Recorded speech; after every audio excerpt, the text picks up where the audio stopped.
everyone, it's Sharana from Pay or Wait, and today I'm going to be reviewing Black Lightning, the Book of Consequences. You know what, y'all? It just dawned on me that every episode is called the Book of Consequences. I don't know why all of a sudden after 3 episodes I'm just catching on to that.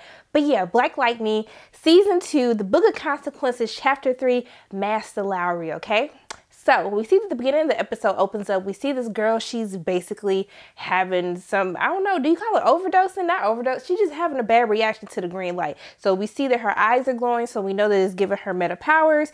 Everyone's trying to calm her down in the hospital. She fight the police officers off in the hospital, run out of the hospital. The officers go running after her, turn like, we ain't gonna hurt you. It's okay. But y'all got the little taser guns and stuff in y'all hand. What was she supposed to think? And so she looking at them like, I just want to go home. And it's like, okay, we'll take you home. And then she look at them because she's like, I don't trust y'all. She didn't say that, but you know, she was thinking that. And then she picks up the dumpster and like throws the dumpster at the cops. And then Black Lightning stops the dumpster. He tries to calm her down. Then he ends up shocking her into sleep. And then we really don't know what happened to her. Did he take her back to the hospital? Did he take her home? I don't know what happened, but that's how the beginning of the episode opens up. So we see that then he goes back talking to Gambi. They're trying to look at the camera surveillance from the school to try to place Tobias there for when they actually attack the school. Because everybody been looking for Tobias over 30 years. Can't nobody find this man. And so we see that they already deleted the feed that has him and Cyanide in the school, so that's like they can't do anything with that. Gambi being a little Debbie Downer, he was like, I was like, Gambi, you supposed to be inspiring him to do so, telling him, yeah, don't get killed like last time. Sir, what kind of, like, who says that to somebody when they risking their life for everyone, including yourself? Do better, Gambi. So we see that Khalil's playing video games. Tobias ended up here calling his name, Khalil. You know your mom used to call your name and you act like you didn't hear them. So maybe sometimes you didn't hear them. So he too busy playing video games. He snatched the headphones out. He's like, I'm sorry I couldn't hear you. He was like, but you know what? You was focused. You weren't focused on the right things, but you were focused. And so we can see during the course of this episode, you know, Tobias has lost Cyanide. So he's basically training Khalil to take her place. And so we see that he's asking him for the schedule and he hands him a piece of paper. He lights the paper on fire and then he drops it because he's just like, dude, what you doing? Like it's hot. And so basically he's like, you a slow learner, are you? And then basically he see that he's training him to like, hurry up and tell me the schedule before the paper burns. And so eventually, actually, I don't even think he actually got it, but he just let him just do him for a little moment. So we hear over the news that they're trying to close the clinic to build a multi-complex, whatever. Basically, they laundering money. So they're going to act like they're going to build this big real estate development. Like they trying to help the people of Freeland. They're not really trying to help them. That's what Gambi tells Anissa, like, I don't even know what you're tripping for. And then Anissa like devises this whole plan of how she going to keep robbing people to get the money because she went to the pastor and the pastor said, girl, that money gone. Like it wasn't even enough to cover the legal fees. Definitely not enough to get the clinic. And so she basically said she has to go get more money. And then he was like, sister, can I pray for you?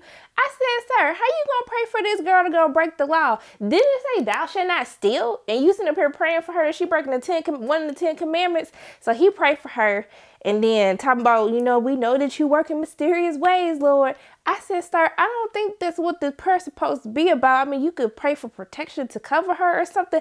I don't know, but you probably shouldn't be praying about this. So he do that. He go pray for her. She leave. We see that Gambi's like, girl, what are you doing? Like, I don't agree with this. I'm going to help you, but I don't agree with what you're doing. And then we see towards the end of the episode that she actually goes and robs these guys. She's like, why do y'all got ponytails? But like, have y'all noticed that like they always have ponytails? Like all the bad guys, like they always got the long little ponytails. It's like they trapped in the 90s or something. So we see that she ends up robbing them, taking the money, and then she gives it to the pastor.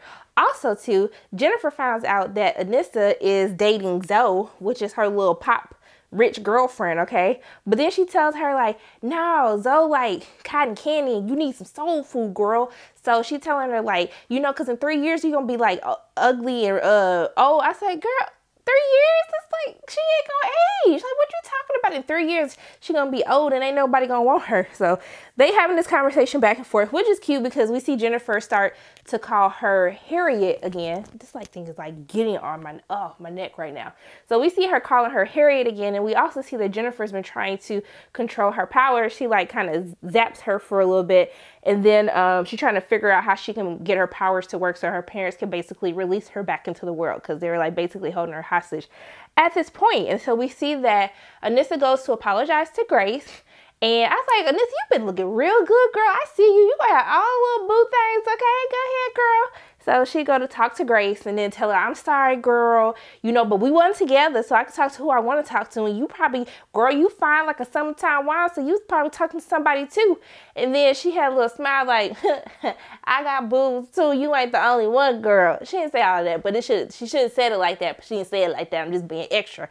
So on to Jennifer. So for Jennifer, her parents ambush her, and I don't know why they thought this was a good idea. So we see Maxine from Living Single. You know, I don't know her name. I think it's Erica Williams, actually. I think Erica Williams is her real name, but I could have made that up. But she's just gonna be Maxine.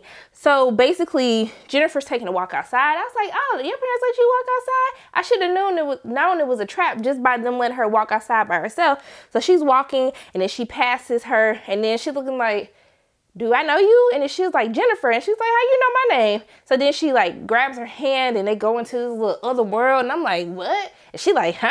And then she started going crazy. She started lighting up. And then she go home, curse her parents out. She didn't curse her parents out because she wouldn't have lived to see another day. But she yelled at them so much that Jefferson had to be like, little girl, watch who you talking to. Don't be talking to your mama like that. And so then they apologized. And he was like, I'm sorry. She's like, you think I'm a monster? And they was like, we don't think you a monster. We love you, girl. You are a child, girl. They didn't say that either, but they said we love you. And then he just said, I'm sorry. He blames himself for everything that's happened. They have a little heartfelt moment. And then she decides to later go back and see her again. And so basically, I guess she can go into different types of realities or create her own realities. And so they kind of meet up again and they go to a beauty shop. And she's like, you want to talk to me in a beauty shop? And I was like, yeah, you want to talk to her in a beauty shop? And she goes through the history of beauty shops. She started talking about how, you know, many people say like you shouldn't be putting perms and all that stuff in your hair. I was like, girl, it ain't nothing wrong with the cream crack if you want the cream crack. Sorry, I'm just saying, dang. But she goes into how the beauty salon has always been a place for women to come together, how it's helped win elections because women talk about politics and everything under the sun. And so they having a conversation. She's showing her like, what do you want your box to be? Like, we have to figure out your feelings inside the box. And then she said, well, I want a gold box. And then she gave her a gold box. And then all is well. She come home. Her daddy like, was everything okay? She was like, yeah, I mean, it was cool. So we see towards the end of the episode, she talks to her and she's like, hey, we have to figure out what your feelings are inside the box. And so basically she holds her hand and we see a glimpse of her basically all on fire, just basically screaming like in anguish. And so I guess we're going to go through the course of the season with Jennifer trying to deal with what triggers her powers, what causes these kind of meltdowns that she's having as she learns to control what she can do. And that's pretty much all that's going on with Jennifer. So Lynn. Okay, Lynn had to get Miss Jace together. So she beefing with the ASA dude who she don't like. And so he was like, I don't like you either because you basically bought your job, so I don't care. And so he tells her that she got to hire this crazy lady named Dr. Jace, who basically in prison because she was doing experiments on these people when she wasn't supposed to. And one of them died. The other 10 lost their toes. And I was like, girl, what was you doing that 10 people gonna lose their toes? They lost their feet and stuff like that. What was you doing? So basically she tells her, hey, if you help me, I'll try to arrange a visitation with your son. And so they working together and stuff. And then she was trying to tell her like, don't cross that line. The girl crossed the line. Of course, she didn't fell out because they got some type of tracker in her leg that basically shocked the hell out of her if she goes in the bounds or outside the line, whatever you want to say it. And then she got shot. She got shook. Then she was like, let me tell you something, okay? Let me tell you something about this because I put you back whenever I feel like it, okay? So you better put some respect on my name. She didn't say that either, but I'm just saying that's basically what she was telling her, like, don't get out of line, okay? So that was pretty much all that was going on with Lynn and Dr. Jace. I don't know what they're going to try to figure out, how they're going to save the kids in the pods, but let's hope that they get it together without them having to kill one another.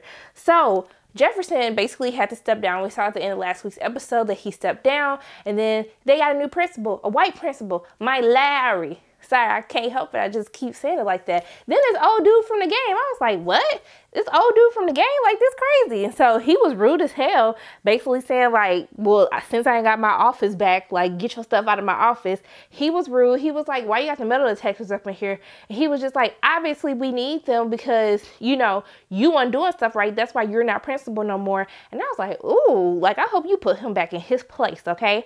So We see that Jefferson and Henderson are kind of interacting during the course of this episode, because we see that Henderson discovers the vehicle of the officer, the dirty cop that Tobias shot in last week's episode. We see that someone has scorched the entire car to remove any types of evidence because he was clearing up loose ends.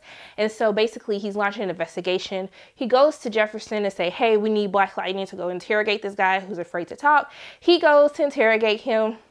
And basically he tells him that, you know, someone with gladiator arms, which was obviously Khalil, aka Painkiller, basically had him do everything. And so he tries to go to Khalil's mom because he feels like Khalil can still be saved. And it seems like Khalil can be saved. He's just afraid of Tobias killing him. So basically he ends up meeting with Khalil, and then Khalil starts talking about the side of his neck, talking about, I'm gonna come after everybody that you know. Don't be talking to my mama no more. Then he got crunk. And then Jefferson's electrocuted him, okay? Then he tried to shoot the little dart at him, and then he had the little glove things to stop the dart. He got the dart because, remember, Gambi asked him to find the dart, get another dart so he can try to figure out an antidote for it. And so then Khalil ran away. I was like, Jefferson, why was you so mad? Like, he don't know it's you. Dang, like, chill for a moment. So, long story short, we see that Tobias still has the briefcase. He puts the briefcase in the vault. Then he gonna ask Khalil, do I look good? I'm like, what was he supposed to say? No. Like, who's gonna tell you no? That was a waste of a question.